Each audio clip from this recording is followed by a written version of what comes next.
Bienvenidos a los diálogos de Infomediterránea, la plataforma de información marina. Soy Miquel Ortega.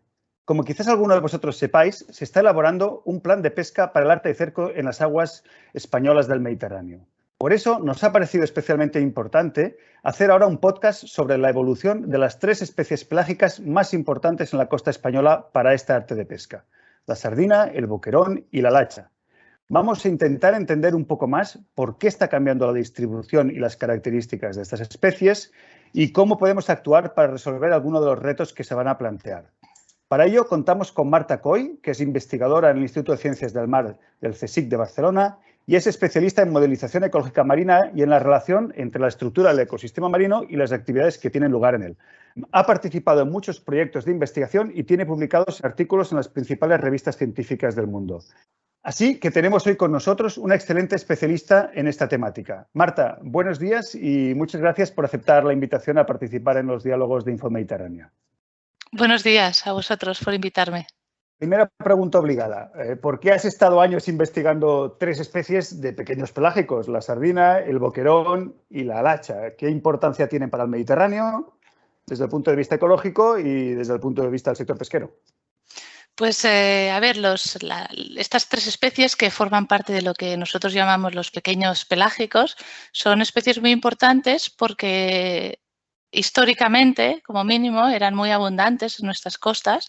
Entonces, a nivel ecológico, pues jugaban un papel fundamental como presas y como alimento de otros organismos que viven en el mar, tanto comerciales como sería la merluza, ¿no? que nosotros nos comemos, el atún y otras especies, y también especies que no son comerciales y que también son muy importantes, los mamíferos marinos, las aves, los tiburones y un largo etcétera.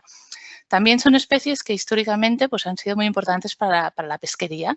Tanto todos nos acordamos de las sardinas en aquellos botes salados, ¿no? que estaban en todos los colmados en los 60, los 70 y luego pues la industria de lo que era la anchoa, todo lo que era el salazón de la anchoa. Son especies pues, que han tenido y tienen un impacto socioeconómico muy importante en las sociedades mediterráneas.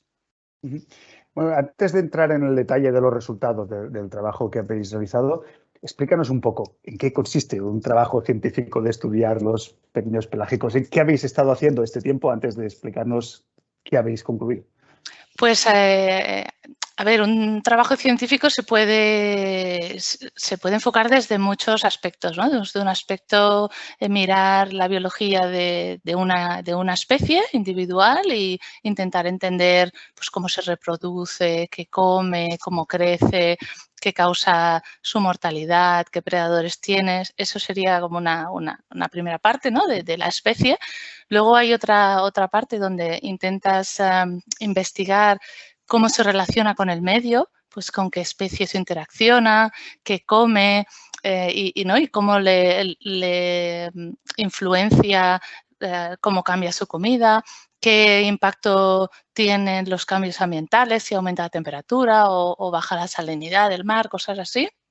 Y luego hay un tercer bloque de estudios donde miramos a nivel de las actividades que hace el ser humano, pues qué impacto puede tener sobre esta especie y sobre sus relaciones con el ambiente y con otras especies. O sea, hay como 3 niveles, ¿no? de trabajo. Bueno, parece ser que es bastante compleja la exploración, como mínimo, ¿no? Vamos a ir a los resultados. Vamos a ver si ordenamos un poco, porque hemos estado estudiando los trabajos que habéis hecho y la verdad es que tiene muchísima información muy valiosa. La primera pregunta obligada: ¿cómo ha ido evolucionando la biomasa presente de estas 3 especies de pequeños pelágicos en los últimos años y también un poco las capturas? Explícanos un poco a grandes trazos para que luego podamos entender mejor qué es lo que está pasando. Pues sí, mira, las 3 especies realmente son como bastante complementarias, ¿no? Por una parte tenemos la anchoa, que es una especie muy comercial, donde la pesquería pues, es una especie objetivo, donde si hay anchoa van a la anchoa porque además tiene más precio y a nivel social pues, se consume y se vende mucho.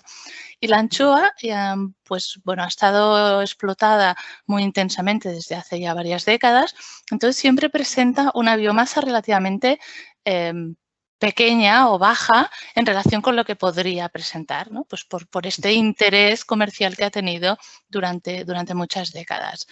Ha pasado periodos donde ha bajado mucho y se ha hablado de una crisis de la anchoa y que ha repercutido negativamente en los pescadores, y actualmente está en una fase un poco más expansiva donde encontramos pues biomasa y individuos, lo que llamamos abundancia de anchoa, en unos niveles moderados, que son aceptables para la pesquería, pero sin embargo los individuos muestran como como una salud moderada baja, o sea, son pequeños, se engordan poco, pues tienen poca nutrición y bueno, no están como muy saludables. Esto sería Sí, la esto anchoa. lo trataremos luego, Sí. justamente, estas características, a ver si nos explicas un poco más por qué se produce este fenómeno. Pero explícanos Sí. sobre las otras especies. Luego la sardina es una especie que también históricamente ha sido muy abundante. Lo que pasa con la sardina es que el precio ha sido normalmente muy bajo y era una especie que se pescaba mucho cuando no había anchoa. O sea, cuando los pescadores salían a pescar y no conseguían pues las cantidades de anchoa que ellos querían, que podían traer a puerto, pues entonces pescaban sardina y normalmente siempre había sardina. Entonces era una especie, abundante, muy abundante en el mar, y que se pescaba en grandes cantidades y hacía un poco como de seguridad, ¿no? De seguridad alimentaria. Un refugio, ¿no? Un Un refugio refugio. para los pescadores, ¿no? Exacto. Entonces, lo que estamos viendo y que ha pasado en estos últimos años es que la biomasa y la abundancia, o sea, la cantidad de sardina que hay y el número de individuos ha bajado mucho. Nos encontramos en unos niveles muy bajos y esto hace que la captura haya bajado mucho. Entonces, a los pescadores, pues lo que les pasa cuando no consiguen anchoa y quieren ir a buscar sardina, pues tampoco encuentran. Entonces, es una situación alarmante. Y como en el caso de la anchoa, la que encontramos, pues está en un estado de condición pues muy pobre. Pues está muy flaquita, está crece menos y madura antes, ¿no? Luego hablaremos sobre eso y bueno, está en una situación preocupante. Y en tercer punto tenemos a la sardinela, a la lacha, que es una especie que ha hecho un poco lo contrario, una especie que era muy poco abundante en nuestras costas, porque es una especie termófila que le gusta la temperatura elevada del agua, entonces se encontraba sobre todo en la parte de las costas africanas, mediterráneas africanas, y con los años hemos visto que ha ido moviendo su distribución, se ha ido desplazando de sur a norte y la hemos ido pescando, nos la vamos encontrando con más frecuencia en las capturas. Es una especie que, por lo que sabemos, que como no tiene mucho interés comercial, tampoco se estudia tanto como las otras, pues por lo que sabemos, pues la abundancia en el mar es moderada tirando a elevada y las capturas, pues bueno, se captura, pasa que se comercializa mucho menos, entonces tampoco tenemos grandes registros de captura, pero bueno, sabemos que está aumentando la captura, ¿no? Es una especie pues que se encuentra en unos buenos niveles y con perspectiva de que aumente.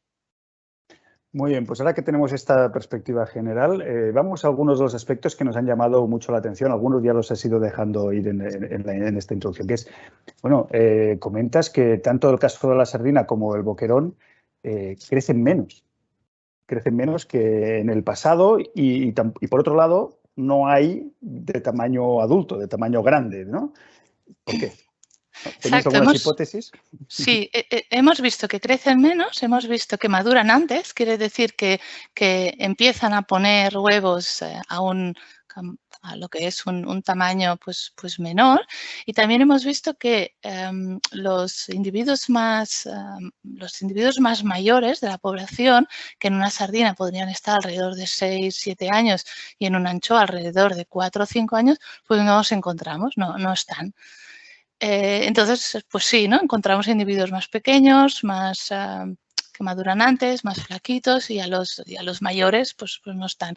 Claro, hay varias hipótesis. Aquí podría ser la hipótesis que nosotros hemos estado estudiando, ¿no? De que haya sido pues básicamente por un impacto de la pesca, que haya ido a pescar pues a buscar los individuos más grandes y que no posibilita que que los individuos se vayan, crezcan, ¿no? Y lleguen a edades más avanzadas. Puede ser por un problema de factores ambientales, que haya algún factor ambiental que las esté estresando. Podría ser también por un problema de cambio en su alimentación, que tanto la cantidad como la calidad de lo que comen pues esté cambiando.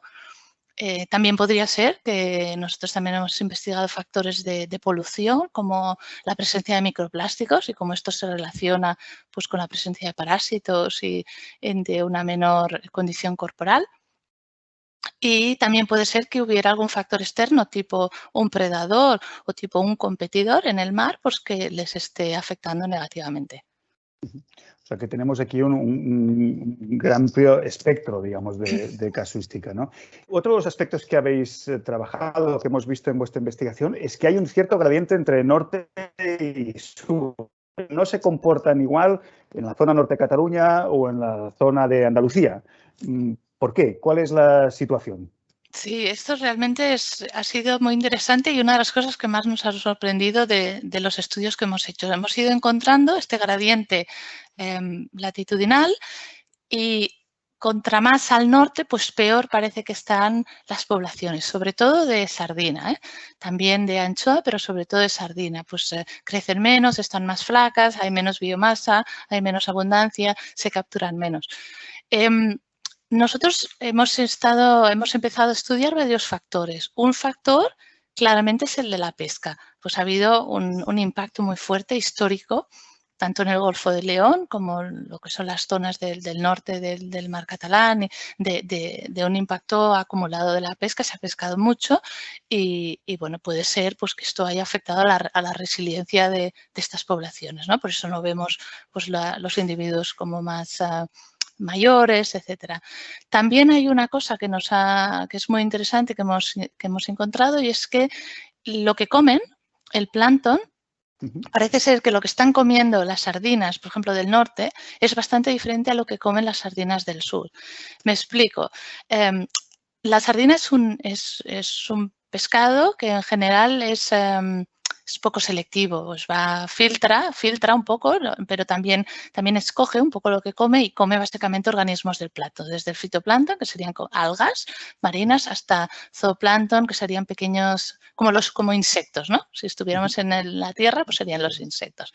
Entonces, obviamente, no es lo mismo comerse una alga que comerse un insecto, ¿no? Pero eso tiene más energía comer un insecto pues gordito que comer una alga.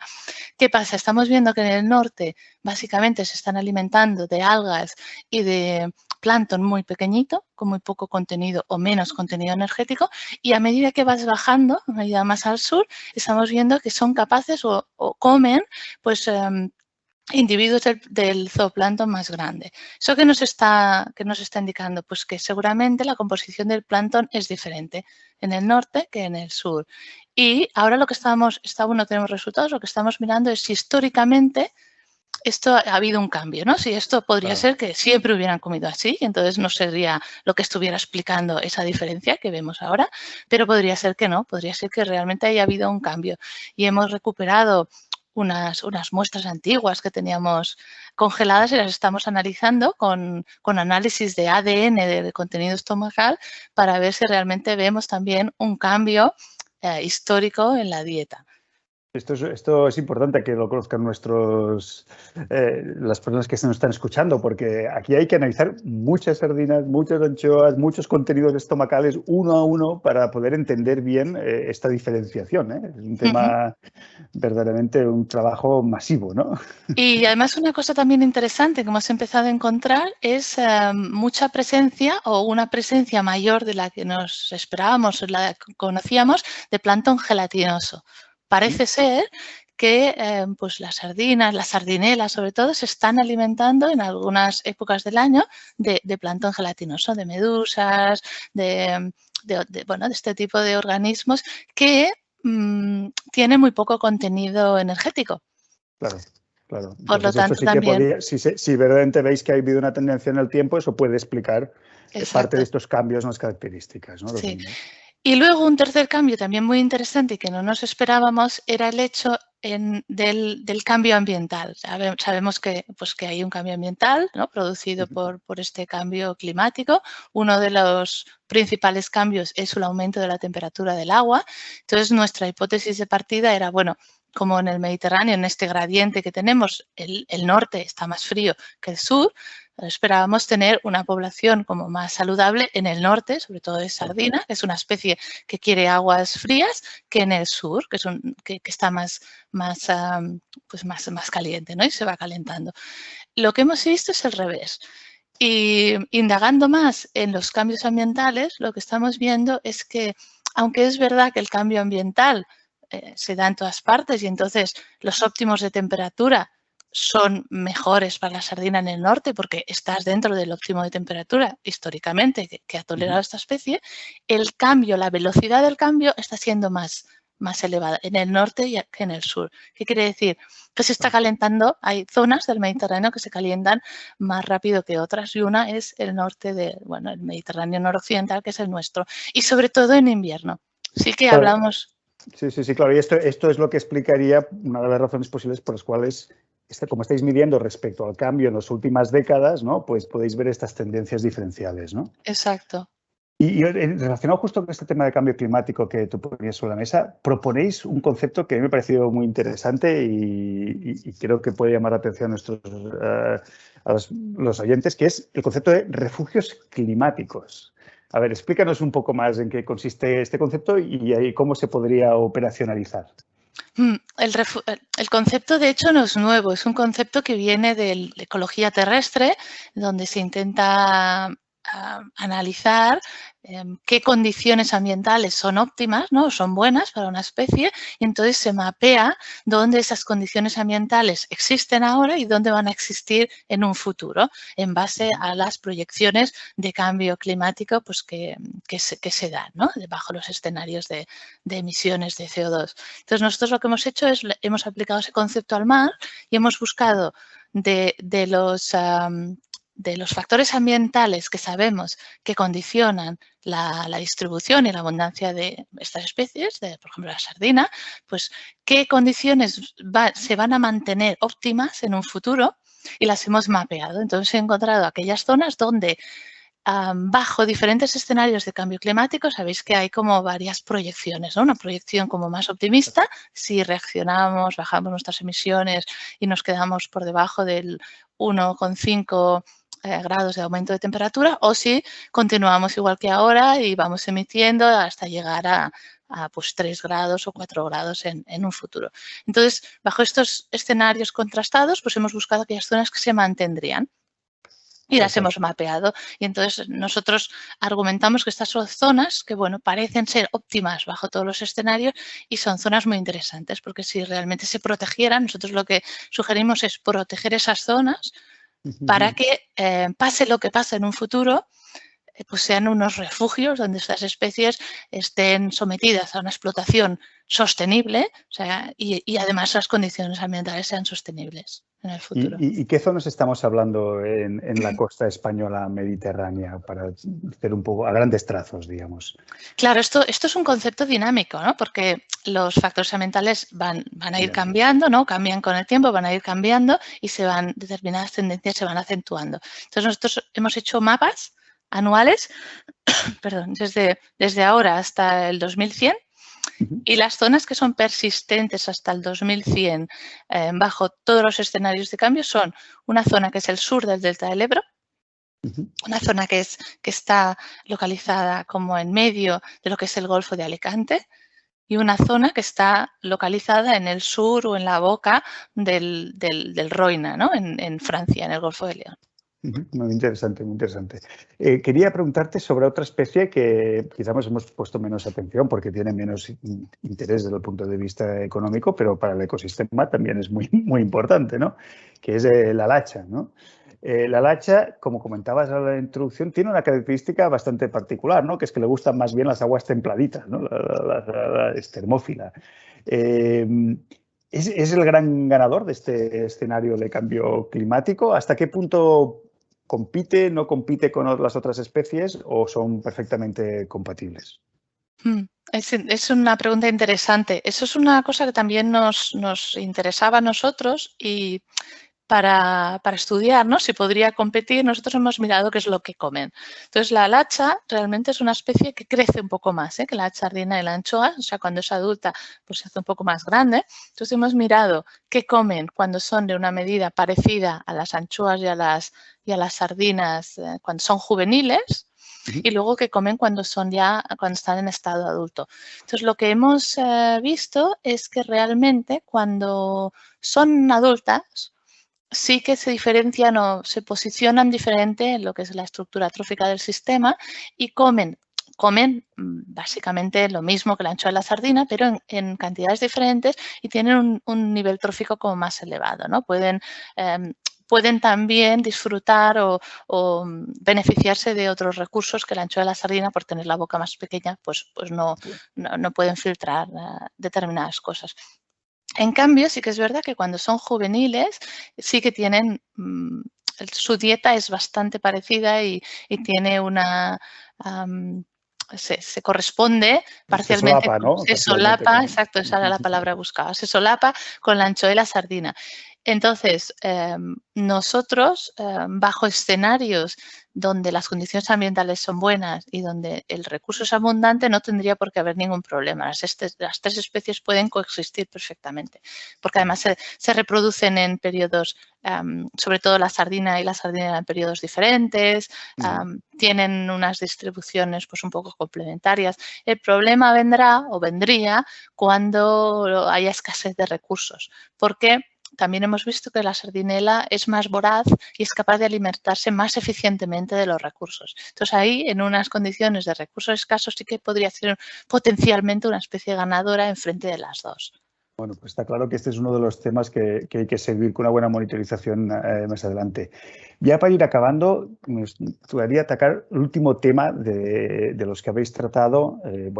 Habéis tratado muchos, pero uno de los que me parece que es interesante es el tema de los plásticos, la presencia de microplásticos en estas tres especies. Querría preguntarte, por un lado, si habéis detectado microplásticos o no en las especies. Y la pregunta obligada es, bueno, ¿y esto afecta a la salud de las especies en cuestión? Y la segunda pregunta es, ¿y esto puede afectar algo a las personas o no? Sí, esa es como la pregunta del millón. Exacto, por eso la hacemos, a ver si nos la contestan bien. Sí, la verdad es que, a ver, no sabemos muchas cosas, pero sabemos algunas. Entonces, yo te voy a explicar las que sabemos. Uno, sabemos que nosotros hemos analizado los contenidos estomacales y los músculos de contenidos estomacales de las tres especies, tanto de anchoa, sardina y sardinela. En las tres hemos encontrado microplásticos y en unas proporciones bastante elevadas. En el caso de la sardina, pues alrededor del 60%. En el caso de la anchoa me parece que es alrededor de un 40-50% y la sardinela incluso mayor. Aproximadamente un 70% tenía microplásticos. ¿Esto qué quiere decir? Pues que sí, que tiene microplásticos. También, sobre todo para la anchoa y para la sardina, hemos encontrado una relación entre el contenido o la proporción de microplásticos en el estómago con la proporción de parásitos. Parásitos que tienen ellos en las cavidades intestinales. ¿Qué quiere decir? Pues que hay una relación, no sabemos qué relación causal, ¿no? Si porque tienen más parásitos pues comen peor y entonces se alimentan de microplásticos o al revés, pues tienen microplásticos, esto les genera una serie de procesos que acaban desarrollando parásitos, no lo sabemos. En el caso de la sardina también hemos encontrado una relación más allá y es que los que tienen más microplásticos, que tienen más parásitos, también tienen, parece ser, una menor condición corporal. Están más delgados, ¿no? También, pues no sabemos exactamente cuál es la causalidad, pero hemos encontrado esta correlación. Si les afecta a ellas metabólicamente, pues no lo sabemos, hay que estudiarlo. Es posible que los microplásticos, tal y como entran, pues se acaben excretando. El problema es cuando encuentras plásticos un poco más grandes, ¿no? Entonces, que ya son más difíciles de excretar, se pueden quedar en la barriga y entonces eso también reduce su capacidad de procesar la comida de comer y de procesar. También hemos hecho otro análisis en sardina y anchoa que ha sido buscar aditivos del plástico en los músculos. Esto lo han hecho unos compañeros del IDAEA, del Instituto aquí de Barcelona, y también hemos encontrado pues estos aditivos del plástico en concentraciones del músculo de los peces. Tampoco se sabe qué concentraciones son suficientes para afectarles. Sí que sabemos que esas concentraciones no son peligrosas para el ser humano. Esto sí que lo hemos podido descartar, ¿no? Que es importante. Es un mensaje importante. Exacto, claro, es importante. Sí que tienen, pero bueno, de momento no parece que vayan a tener un impacto sobre el ser humano. Demostrado sobre el ser humano. Pero es verdad que es un tema que es emergente y que se tiene que continuar estudiando, porque bueno, los microplásticos están por todas partes, se encuentran en todas partes, los encontramos ya en los peces y la gran pregunta es si tienen o no o van a tener en un futuro un impacto en su salud. Bueno, Marta, pues muchas gracias por este recorrido. Tenemos que ir acabando. A mí me gusta acabar con más preguntas porque para aprender no nos falta, ¿no? Así que nos has dado algunas pinceladas. Yo creo que ha ayudado a quien nos esté escuchando o viendo a tener una idea de cuál es la situación hoy en día de estas tres especies pelágicas tan importantes, ¿no? La sardina, el boquerón y la lacha, que son importantes para el ecosistema de la costa mediterránea y para el sector del cerco en particular. Esperamos que os haya gustado la entrevista. Queremos darte, Marta, las gracias una vez más por habernos atendido y también deciros que podemos encontrar unos resúmenes fantásticos de las investigaciones que han realizado Marta y su equipo en los últimos años respecto a estas tres especies en la web de infomediterránea.es, así que os animamos a visitarlo. Marta, muchas gracias y hasta la próxima. A vosotros, gracias. Hasta luego.